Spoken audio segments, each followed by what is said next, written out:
पहला यूहन्ना अध्याय 2 और उसके वचन 15 में यो लिखा है कि तुम ना तो संसार से और ना संसार में की वस्तुओं से प्रेम रखो। यदि कोई संसार से प्रेम रखता है तो उसमें पिता का प्रेम नहीं है। वचन 16, क्योंकि जो कुछ संसार में है अर्थात शरीर की अभिलाषा और आंखों की अभिलाषा और जीविका का घमंड वह पिता की ओर से नहीं है परंतु संसार ही के है। वचन 17, संसार और उसकी अभिलाषाएं दोनों मिटते जाते हैं पर जो परमेश्वर की इच्छा पर चलता है वह सर्वदा बना रहेगा।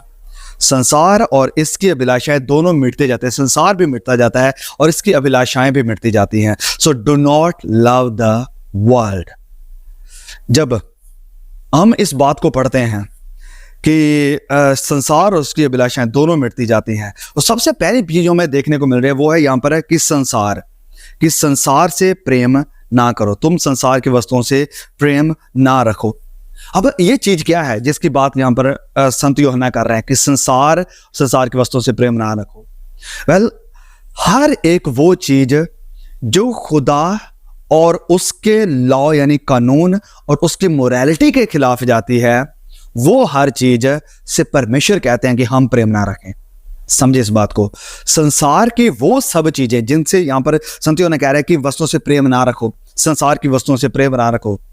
ओके, समझे इस बात को। संत यूहन्ना के कहने का यहां पर मतलब ये है कि हर वो चीज जो परमेश्वर के खिलाफ है, उसकी व्यवस्था, उसके कानून, उसके वचनों के खिलाफ है और जो उसने मोरालिटी दी है, हमारे अंदर सेट करी है, जो उसके खिलाफ जाती है, उन सब चीजों से प्रेम ना रखो। फिर आगे ये वचन हमें कहता है वचन 17 में, संसार और उसकी अभिलाषा दोनों मिटते जाते हैं। They are passing away, so everything on this earth will be passed away. सब कुछ इस दुनिया के ऊपर जो है वो खत्म हो जाएगा, वो चला जाएगा, वो मिट जाएगा।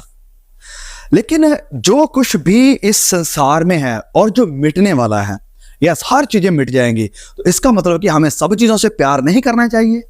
वेल, बिल्कुल भी नहीं, क्योंकि जितनी भी चीजें यहां पर संसार में है वो सब मिटने वाली हैं। जैसे फॉर एग्जांपल हमारी जो मैरिजेस हैं, शादी है, वो भी मिटने वाली है, वो भी खत्म होने वाली है इस दुनिया के साथ, वो भी एक दिन जाती रहेगी।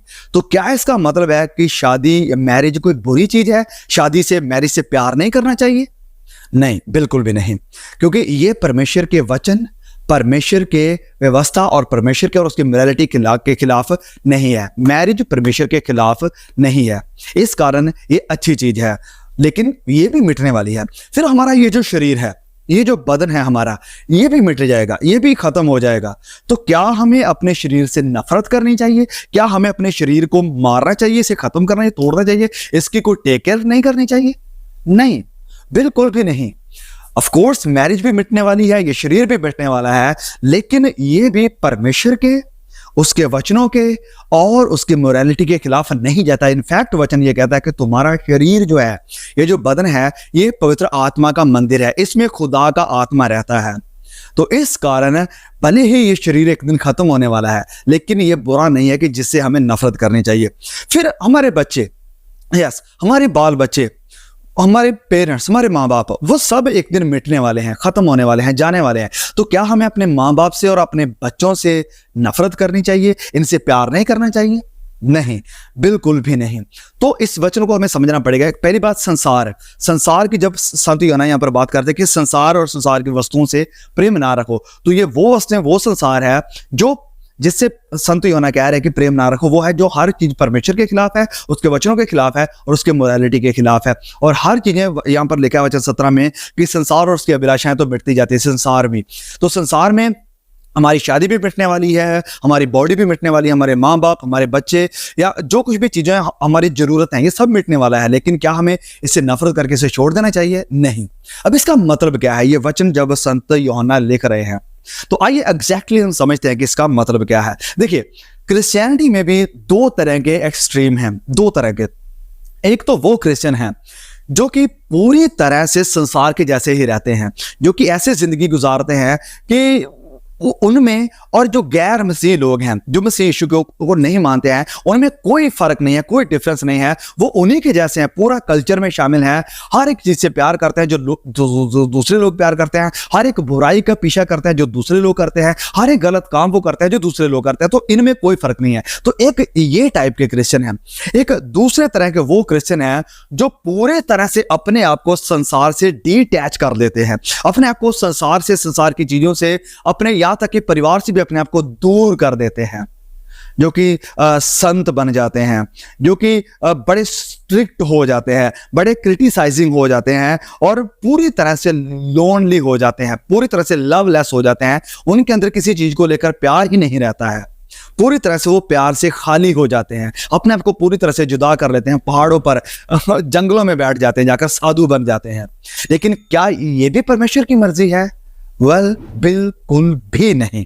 देखिए, ब्रदर पॉल वॉशर इस बात को कहते हैं कि मेरे किसी दोस्त ने कहा कि ब्रदर पॉल, देखो, परमेश्वर ने पेड़ों के ऊपर गॉस्पेल ट्रैक नहीं लगाए हैं, वरन पत्ते लगाए हैं। तो उनके कहने का मतलब क्या था कि परमेश्वर ने पत्ते लगाए हैं, मतलब कि नेचर के लिए, ब्यूटी करने के लिए, हमें सुख देने के लिए, आराम देने के लिए, हमें ऑक्सीजन देने के लिए। उसकी जगह पर परमेश्वर ने गॉस्पेल ट्रैक नहीं थोप दिए हैं। तो मतलब ये कि संसार में जो चीजें हैं वो परमेश्वर ने हमें दी हैं, ये भली हैं, अच्छी हैं, हमारे यूज के लिए हैं और हमें इन्हें एंजॉय करना चाहिए। हमें नेचर को, खुदा की बनाई हुई सृष्टि को प्यार करना चाहिए। ये नहीं कि हमारा लगाव इसके साथ होना चाहिए, लेकिन जो चीजें परमेश्वर ने प्रोवाइड करी हैं हमें इसमें एंजॉय भी करना चाहिए, क्योंकि परमेश्वर की बनाई हुई सृष्टि है। हमारी जो फैमिली परमेश्वर ने हमें दी है, ये परमेश्वर की तरफ से वरदान है, क्योंकि परमेश्वर ने ही मैरिज को खुद स्थापित किया है। मैरिज को स्थापित करने वाले, आज कई लोग मैरिज का विरोध करते हैं, कई क्रिश्चियन ग्रुप भी कहते हैं कि मैरिज बुरी बात है। नहीं, मैरिज एक अच्छी चीज है और ये ऐसा कॉन्स्टिट्यूशन है जिसे खुद परमेश्वर ने स्थापित किया है। तो मैरिज एक अच्छी चीज है, हमारे बच्चे खुदा की तरफ से गिफ्ट हैं, वरदान है, और इन बच्चों को भी हमें प्यार करना चाहिए, बच्चों के साथ मिलजुल कर रहना चाहिए। फिर वचन माँ बाप के बारे में कहता है कि अपने माँ बाप से भी प्यार करो, उनकी बात को मानो। तो ये सारी संसार की ऐसी चीजें हैं जो परमेश्वर ने दी और हमें इन्हें एंजॉय करना चाहिए। ऐसे संत साधु नहीं बनना चाहिए कि हमें पूरी तरह से अपने आप को इससे डिटैच कर लेना है, और ना ही हमें दूसरे एक्सट्रीम में चले जाना चाहिए कि चलो हमारे लिए बस सब कुछ संसार ही है, जिंदगी के मजे करो, ये जिंदगी परमेश्वर ने दी है, खुदा की परवाह छोड़ो, बस जो बाकी लोग कर रहे हैं गुनाह सब कुछ वो करते रहो। हम खुदा को और उसकी सृष्टि को और उसके दिए हुए वरदानों को एंजॉय करेंगे, लेकिन एक बाउंड्री में, क्योंकि जो काम दायरे में, लिमिट में किया जाता है वो परमेश्वर को भी पसंद आता है। परमेश्वर हमारे एंजॉयमेंट के, परमेश्वर हमारे सुख चैन के खिलाफ नहीं है। परमेश्वर ये नहीं चाहता कि हम हर वक्त रोते रहे, हर वक्त उदास रहे, हर वक्त सैड फेस के साथ बैठे रहें कि हम बड़े आत्मिक हैं। नहीं, परमेश्वर को ये पसंद नहीं है। परमेश्वर को खुश दिल इंसान पसंद है। यहाँ तक कि वचन में कहा, संत पौलुस कहता है कि मैं जेल में भी कहता हूँ कि आनंद करो, आनंद करो। परमेश्वर हमें आनंदित देखना चाहते हैं। यस, वो चाहते हैं कि हम आनंदित रहें। खुदा ने जो हमें गिफ्ट, वरदान, जो टाइम, जो चीजें दी हैं, हमें उन्हें एंजॉय करना चाहिए।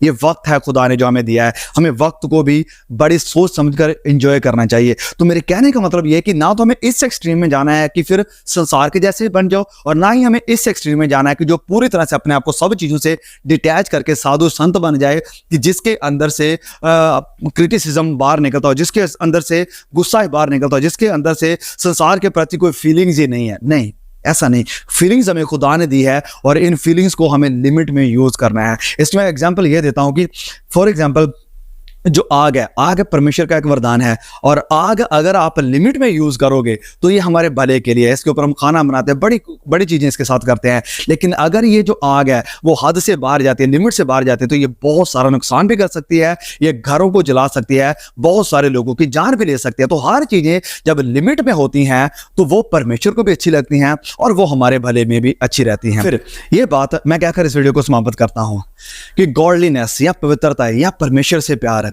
ये चीज नहीं है कि हम दूसरों से अपने आप को दूर कर दें, अलग कर दें।